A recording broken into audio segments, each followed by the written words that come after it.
Kampuni ya Mixx by Yas Tanzania imeendelea kuimarisha ushirikiano na vyama vya ushirika nchini kwa kusaini hati ya makubaliano itakayosaidia kuongeza upatikanaji wa huduma za kifedha kwa wanachama wa vyama hivyo. Hayo yamesemwa na mkurugenzi wa biashara wa Mixx by Yas, Bwana James Sumari, ambapo amesema kampuni hiyo imeingia makubaliano na vyama vya ushirika kwani kampuni hii imekuwa mdau wa TCDC kwa muda mrefu. Makubaliano hayo yamesainiwa katika ukumbi wa Jakaya Kikwete jijini Dodoma wakati wa maadhimisho ya siku ya ushirika duniani yanayoadhimishwa mwaka huu, yakiwa yamebeba kauli mbiu isemayo ushirika kwa dunia yenye amani. Akizungumza mara baada ya utiaji saini huo, Bwana Sumari amesema hafla hiyo imewakutanisha viongozi mbalimbali wa serikali, Tume ya Maendeleo ya Ushirika Tanzania TCDC, pamoja na viongozi wa vyama vya ushirika, hatua ambayo itaendelea kuimarisha ushirikiano katika sekta hiyo.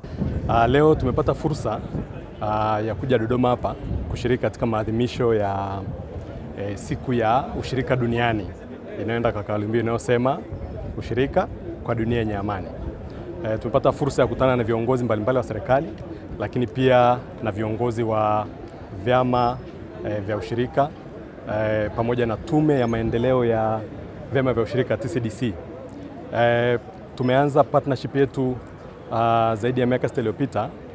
Leo ilikuwa pia ni nafasi nyingine ya kusaini hati ya makubaliano katika mwendelezo wa ushirikiano wetu.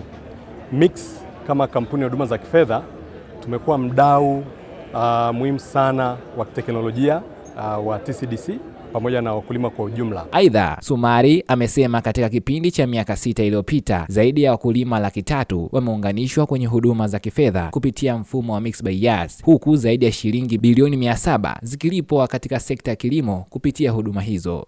Kitakwimu, zaidi ya wakulima 300,000 wameshajumuishwa katika huduma zetu za kifedha. Zaidi ya shilingi bilioni 700 zimelipwa katika sekta ya kilimo ndani ya kipindi cha miaka 6 iliyopita kupitia mifumo yetu. Aidha, zaidi ya shilingi bilioni 1 za mikopo ya kilimo pesa zimetolewa kwa zaidi ya wakulima 5,000, hatua inayodhihirisha dhamira yetu ya dhati ya kuwezesha wakulima kupata mitaji na kukuza shughuli zao za uzalishaji. Kwa upande wake, naibu katibu mkuu Wizara ya Kilimo Profesa Peter Msofe amesema thamani ya biashara iliyofanyika kupitia vyama vya ushirika nchini imefikia takriban shilingi trilioni 4.97, jambo linaloonyesha mchango mkubwa wa sekta hiyo katika kukuza uchumi wa taifa. Biashara iliyofanyika kupitia katika vyama vya ushirika inakaribia shilingi trilioni 5, trilioni 4.97. Hii sio biashara ndogo, hii ni biashara kubwa sana, na hasa ukizingatia kwamba ni fedha ambazo zimezunguka kupitia vyama vyetu vya ushirika kuanzia vyama vya msingi. Tujipongeze sana kwa jambo hili. Lakini pia nimeambiwa kwamba kupitia SACCOS zetu tulizonazo hizi, mali ni karibu trilioni 1.5, lakini pia biashara ya mikopo ambayo imetolewa ni takriban trilioni 1.2. Hizo zote ni fedha ambazo zimeingia katika mzunguko wa uchumi wa Tanzania kupitia vyama vyetu vya ushirika. Tupige makofi mengi sana kwa ajili ya ushirika.